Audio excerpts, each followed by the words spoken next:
시청자 여러분 안녕하십니까? 지역의 이슈를 집중 분석하는 헬로 이슈 토크 시작합니다. 김경수 지사의 경남, 부산, 울산 새 지자체 동남권 메가시티 추진 의지가 나날이 굳건해지고 있습니다. 경제적 통합을 넘어서 행정 통합까지 얼마 전 거론하며 점점 내용을 다지고 있는 모습인데요. 이를 두고 미래를 향한 올바른 방향이라는 의견도 있지만 실현 가능성을 놓고 우려의 목소리들도 나오고 있습니다. 자세한 내용들 오늘 짚어보겠습니다. 함께할 두 분입니다. 전 더불어민주당 도당 대변인 신상훈 경남도 의원 나오셨고요. 국민의힘 이재환 대변인도 자리하셨습니다. 반갑습니다. 네, 안녕하세요. 안녕하세요. 네, 반갑습니다. 네, 동남권 메가시티 최근 자주 들리는 네. 단어인데요. 잘 모르고 있는 분들도 계시거든요. 쉽게 어떻게 설명 좀 해주시죠? 네, 그 동남권 메가시티를 이야기하기 전에 동남권을 먼저 설명을 드리면요. 우리나라 지도를 펼쳤을 때 동남쪽에, 동쪽하고 남쪽에 있는 위치한 세 개의 강력 단체가 있습니다. 우리 경남, 그리고 울산하고 부산. 이렇게 세 개인데요. 네. 요거는 이제 동남권이라고 하니까 사람들이 좀 헷갈려 하시는 것 같은데 저는 이것은 이제 대경상남도권이다. 왜냐하면 부산과 울산이 이 경남에서 이렇게 네. 독립이란 표현이 적절한지 모르겠지만 분리해서 나갔기 때문이죠. 그래서 이 동남권 이 세 개 도시가 힘을 합쳐서 더 큰 도시를 만들고 뭐 경제부터 시작해서 생활권역, 교통망, 뭐 재난 대응 등등 해서 모든 거를 하나의 이 체제로 만들어서 대응하겠다라는 겁니다. 이렇게 이 세 개 단체가 똘똘 뭉치게 된 배경은 과거 이 동남권이 수도권과 쌍벽을 이룰 정도로 경제력이 높았잖아요. 근데 최근에 잘 아시다시피 우리 경남은 물론 동남권 모두가 특히 이제 다른 지방 포함해서도 힘들지만 동남권의 경제가 많이 심각한 네. 상황입니다. 이를 극복하겠다라는 의지가 동남권 메가시티로 담겨진 겁니다. 네, 알겠습니다. 국토 균형 발전을 위해서 두 개의 광역시와 또 하나의 도가 뭉친다 이렇게 해석을 해볼 수 있을 것 같은데 동남권 메가시티의 가장 큰 의미 이거를 어디서 찾아볼 수 있을까요? 이제 우리나라 산업 구조를 권역별로 보면 그 경남, 부산, 울산, 뭐 동남권이라고 칭하겠죠. 그 바닷가에 위치한 지리적 이점을 살린 그 남동 임해공업 지역에 속합니다. 네. 그 우리나라 최대 중화공업 지역이기도 하고요. 그 조선, 석유화, 기계, 자동차 등의 산업이 발달하면서 이제 부산, 울산, 경남이 서로 인접해 있는 지리적 요건에 의해서 그 집적 효과라죠. 이렇게 붙어 있어 효과를 네. 누리면서 이제 같이 성장을 해왔습니다. 그 앞서 이제 신 의원님께서 말씀하신 대로 과거 이제 수도권과 쌍벽을 이루는 경제적 요충지였으나 이제 제조업과 조선업의 침체로 인해 지금 굉장히 힘든 상황이고요. 특히 이제 가장 문제가 되는 거는 지역의 미래를 책임질 청년들이 수도권으로 계속 떠나가는 점은 큰 문제가 된다고 봅니다. 이에 이제 경남, 부산, 울산이 이제 힘을 합쳐서 공통의 문제를 해결하고 이제 그 자생력을 갖기 위해 경제적 통합을 추구하는 것에 의의가 있다라고 할 수 있으며 이를 통해 경남 또한 경쟁력을 높일 수 있을 것이라고 기대를 합니다. 뭐 끝으로 행정 통합은 그 최종 단계로 도민의 찬성이 있어야 합니다.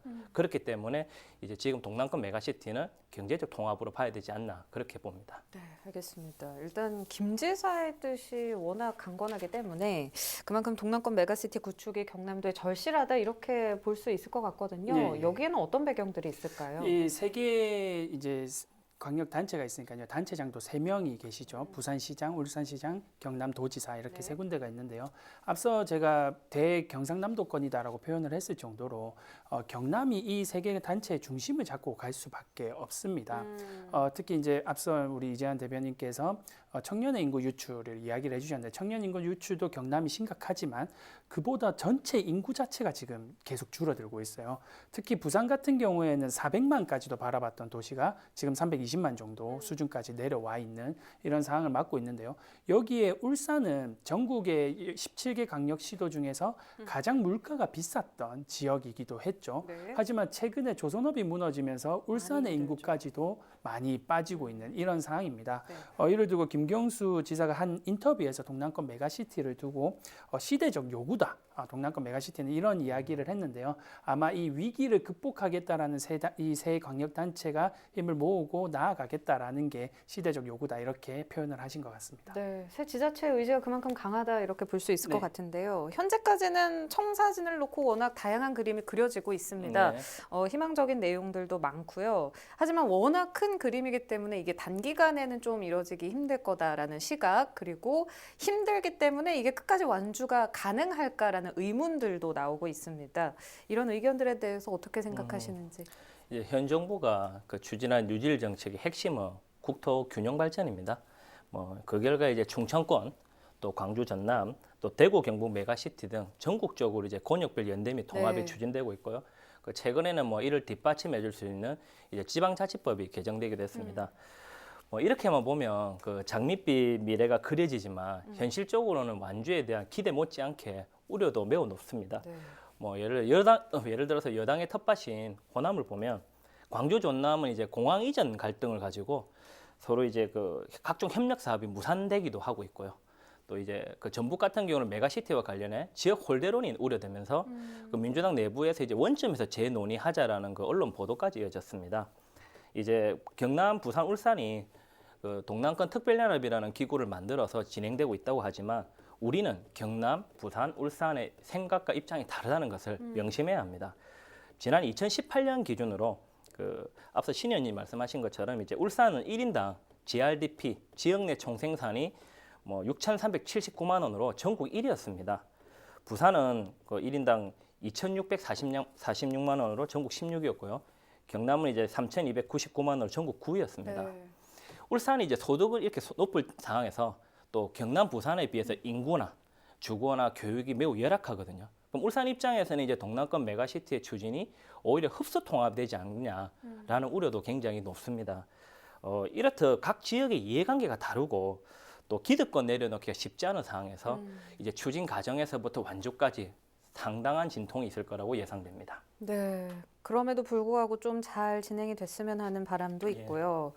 여러 지자체들이 이렇게 메가시티를 구성하고자 하는 이유는 수도권에 워낙 집중이 되어 있기 때문에 네. 그렇게 나서고 있는 건데 또 반대 의견에서는 그럼 이게 제2의 수도권 네. 집중화 현상처럼 되는 거 아니냐라는 우려들도 있거든요. 이 부분 어떻게 생각하십니까? 동남권 메가시티를 가지고 제2의 수도권이 되는 것이 아니냐라는 우려는 저는 좀 동의하기가 어렵습니다. 우리나라를 두고 그렇게 비판하시는 분들이 있어요. 수도권 집중화 현상을 비판하시는 분들 중에서 서울공화국이다. 이렇게 이제 표현을 하시는 분들이 있는데요. 최근에 코로나19 3차 대유행이 수도권 중심으로 일어나고 있지 않습니까? 2.5단계로 넘어서 지금 3단계까지도 고려를 할 정도인데 그런 일이 있어서는 안 되겠지만 만약에 유럽이나 미국 정도 수준의 코로나19 상황이 수도권에 닥쳤다라고 저희가 가정을 해보면 끔찍하죠. 경제부터 시작해서 우리나라 모든 부분이 마비가 될 수밖에 없는 겁니다. 이런 수도권에 집중되어 있는 현상들을 조금씩 나누자는 게 동남권 메가시티의 시작인 거고요. 제2의 수도권뿐만이 아니라 제3의 수도권, 제4의 수도권이 나와야죠. 그래야 우리나라가 계속해서 균형 발전을 이뤄낼 수 있습니다. 일례로 아까 이제 광주 전남 이야기를 해주셨는데요. 광주 전남도 여러 가지 이제 정책들을 함께 힘을 합쳐서 나가고 있고 우리 죄송합니다. 우리 경남, 울산, 네. 그 부산보다 그 대구 경북이 훨씬 더 통합에 대한 논의가 빨라요. 이미 행정 통합 수준까지도 논의가 될 정도로 그래서 이 대구 경북하고 동남권 이 5개 광역단체를 합쳐서는 영남권 그랜드 메가시티가 되는 거 아니냐 또 이런 이야기까지도 네. 있어요. 그만큼 위기를 겪고 있는 각 지자체가 서로 힘을 모아서 나가는 것은 아주 바람직한 일이고 이를 제2의 수도권이 되는 것이 아니냐라는 우려는 저는 동의가 되지 않습니다. 네, 제2, 3, 4의 수도권이 나와야 된다. 균형 발전을 위해서 이 말이 좀 인상적인 것 같은데 그 사천이나 함안, 진주를 비롯한 중서부 경남 분들에게는 이 메가시티가 크게 호응을 얻고 있지 못하다라는 얘기도 들리더라고요. 네. 왜 그런지 이제 짚어주실까요? 앞서 언급했듯이 경남은 남동임의 공업 지역이거든요. 거기 속해서 이제 부산이나 울산으로 이어지는 공업 벨트나 아니면 인근 지역인 창원, 네. 거제, 양산, 김해 등 위주로 이렇게 산업이 발달했습니다. 이와 반대로 이제 진주를 비롯한 서부 경남의 이제 그 침체와 쇠퇴는 경남의 대표적인 고민거리 중에 하나입니다. 이제 경남은 울산, 부산에 비해서 권익이 훨씬 넓습니다. 그리고 또 이제 동부와 서구의 인구 산업의 불균형도 심각하고요. 네. 특히 이제 경남의 18개 시군 중 12곳이 인구 소멸 지역인데요. 이 지역을 다 보시면 중서부 경남 지역입니다. 그 동남권 메가시티가 많이 추진이 된다면 이제 제가 봤을 땐 지리적 여건상 해안가 위주거든요. 결론적으로 이제 남동 임해공업지 그대로 답습을 하는 거죠. 네. 그럼 이제 상대적으로 이제 서부 경남에 대한 집중이 더욱더 어려워지지 않겠냐.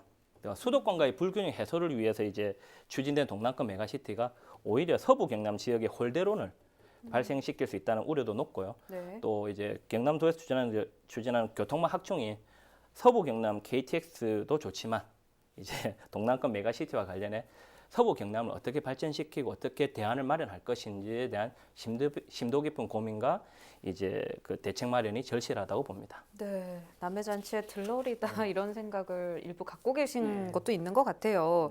이런 중서부 경남 지역민들의 호응이나 공감을 끌 만한 김 지사의 묘책이라고 표현을 해야 될까요? 아마 필요해 보이는데 이게 동남권 메가시티가 아직 그분들께 자세히 제대로 잘 알려지지 않아서 그런 건지 아니면은 진짜 뭐 말씀하셨듯이 지역 세세하게 좀 지원을 할 수 있는 그런 방안들이 없어서 이분들이 그렇게 생각하시는 건지 궁금하거든요. 홍보가 부족했던 부분도 사실인 거죠. 이 부분에 대해서는 뒤에 다시 이야기를 할 수 있으면 하고요.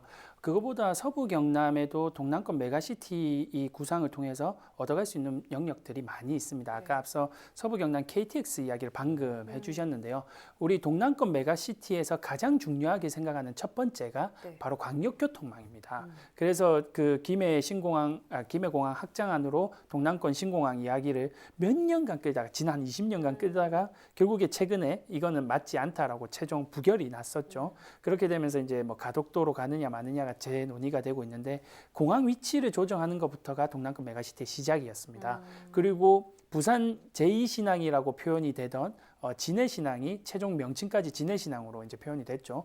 부산에 공항이 들어가게 되고 그리고 이제 진해에 신항만이죠. 신항만이 이제 들어가게 되고 이를 수도권 혹은 그 이상으로 저 대륙까지 수송하게 되는 역할을 바로 서부경남 KTX. 서부경남 KTX라는 이름이 있지만 정확한 명칭은 남부내륙 고속철도입니다. 이 남부내륙 고속철도가 그걸 수행하게 되는 거죠. 그 남부내륙 고속철도는 거제부터 시작해서 진주, 합천 등을 지나가는 우리 서부경남을 지나가게 됩니다. 이 광역교통망의 핵심에 서부경남이 놓여 있는 거죠.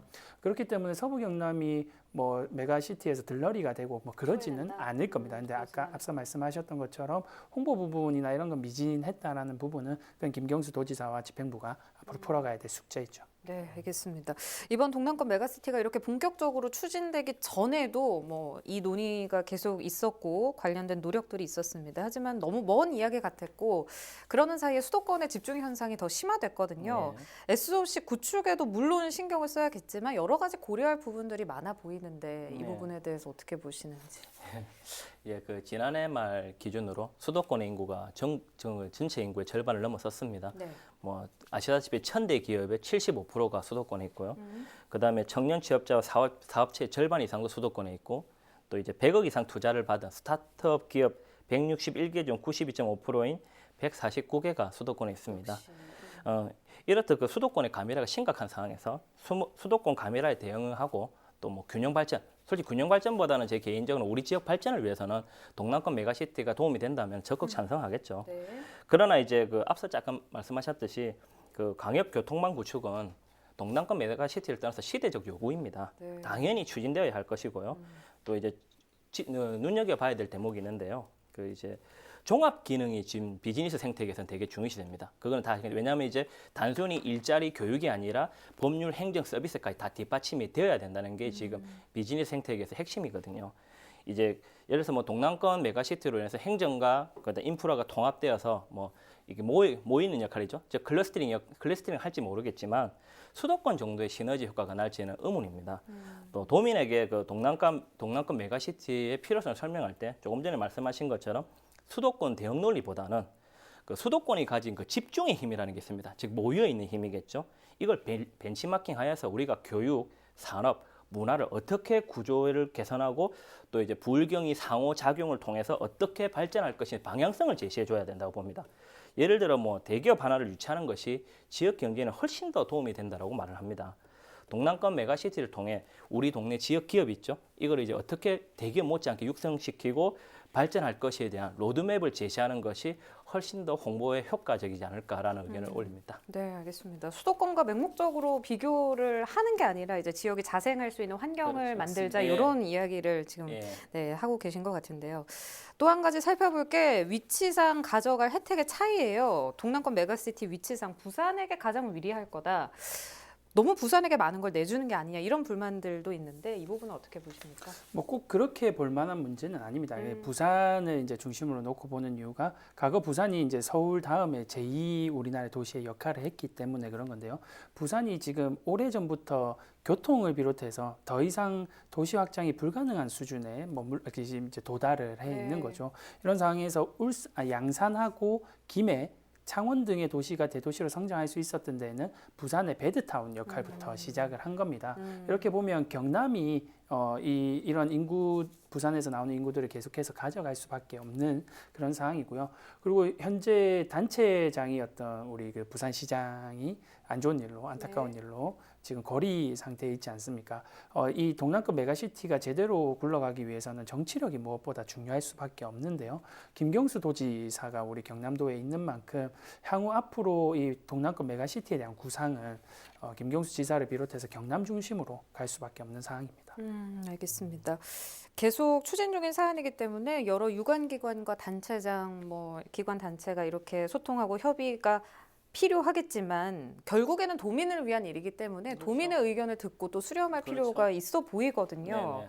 김 지사가 워낙 적극적으로 동남권 메가시티를 추진하고 있기 때문에 이런 이야기가 또 나온 게 아닐까 싶기도 한데 어떻게 도민 의견을 들어볼 그런 기회를 마련하고 있습니까? 네네. 어떻습니까? 김경수 도지사 도정 이후에 다양한 소통 창구가 생겼습니다. 얼마 전에 경남 1번가 1주년 행사도 하고 했었는데요. 그 정도로 도민의 목소리를 들을 수 있는 창구는 이미 많이 열어놨습니다. 하지만 그럼에도 불구하고 방금 저희가 주제로 다뤘던 서부 경남의 소외감이라든지 부산 집중화에 대한 우려는 당연히 도민이라면 제기할 수 있는 부분들입니다. 이 부분에 대해서는 김경수 지사가 좀 더 고민이 필요하고요. 각계 전문가들이 많지 않습니까? 도정 자문위원회라는 걸 구성하고도 있기도 한데요. 각계 전문가들과의 소통 먼저 좀 진행을 하고 이후에는 도민들과 할 수 있는 소통이 필요합니다. 언론이 됐든 어떤 지금 코로나 상황으로 힘들 수도 있겠지만 대규모 행사가 됐든 이런 행사들을 펼쳐가면서 김경수 도지사의 메가시티 구상에 대해서는 도민들에게 제대로 알릴 필요가 있죠. 네, 알겠습니다. 이제 막바지로 저희가 이야기가 다다르고 있는데 동남권 메가시티도 그렇고요. 요즘 경남도 메가 이벤트라고 하면 가덕신공항도 있는데 동남권 메가시티, 가덕신공항 이런 것들이 정치적으로 해석했을 때 보궐선거용이 아니냐 이렇게 바라보시는 시각도 있어요. 어떻게 생각하세요? 이제 지난 2016년 20대 총선에서 그 민주당은 이제 123석을 차지하면서 원내 1당이 되었거든요. 2017년에는 이제 문재인 대통령이 당선이 되었고요. 이후 2018년 지방선거에서도 민주당은 사상 최대 실적을 얻었습니다. 그렇다면 그동안 충분히 동남권 메가시티나 동남권 신공항에 대해서 추진할 수 있는 여력이 있었거든요. 근데 그동안 하지 않고 있다가 이제 갑자기 이제 내년 보궐선거를 앞둔 상황에서 갑자기 이제 가덕도 신공항이 수면 위로 올라오다 보니까 그 동남권 메가시티 추진 속도도 좀 가속도가 붙고 있고요. 경남 도민의 한 사람으로 우리 지역이 발전이 된다면 무조건 찬성이죠. 근데 이제 조금 우려되는 거는 가덕도 신공항과 동남권 메가시티가 제가 이제 타 방송에서도 이야기를 했지만 요란해 보이지만 실제로는 아무것도 아닌 메커핀이 되지 않도록 구체적이고 실질적인 추진을 좀 기대합니다. 이제 만약에 선동적 구호에 그치거나 허울뿐인 결과로 변명한다면 가뜩이나 정치를 부정적으로 보잖아요. 그럼 민주당 스스로 대한민국 정치를 더 불신스럽게 만드는 토대를 만드는 요소가 되지 않을까라는 그런 우려도 좀 있긴 있습니다. 네, 알겠습니다. 같은 질문 드릴게요. 네. 민주당에서는 이 비판에 대해서 좀 네. 생각해 볼 필요가 있을 것 같은데 짧게 부탁드립니다. 보궐선거용은 절대 아니고요. 김경수 지사의 동남권 메가시티는 작년부터 구상을 밝혀왔습니다. 그리고 올 초에도 이 동남권 메가시티를 3대 핵심 과제로 규정을 할 만큼 보궐선거가 가까워져서 절대 하는 건 아니고요. 그렇게 따지면 부산 맞춤형 이 전략들이 들어가야 되는데 김경수 지사는 경남에 다양한 정책들을 구상을 밝히고 있는 만큼 절대 그런 건 아니다. 이렇게 말씀드리겠습니다. 네, 알겠습니다. 오늘 이야기 여기까지 나누도록 하겠습니다. 오늘은 국민의힘 이재환 대변인, 신상훈 경남도의원과 함께 경부울 동남권 메가시티에 거는 기대와 우려들 분석해 봤습니다. 얼마 전 국회에서 32년 만에 통과한 지방자치법 전부 개정 법률안은 경남권 메가시티의 문을 더 크게 열었습니다. 2개 이상 지자체가 공동으로 특정 목적을 위해선 특별 지방자치단체를 설치할 수 있다는 규정 때문인데요. 법적 근거 앞에 추진 방향이 더 공고해지길 앞으로 기대해 보겠습니다. 오늘 방송은 유튜브 채널 헬로 경남 통해서 다시 보실 수 있습니다. 시청해 주신 여러분 고맙습니다. 고맙습니다.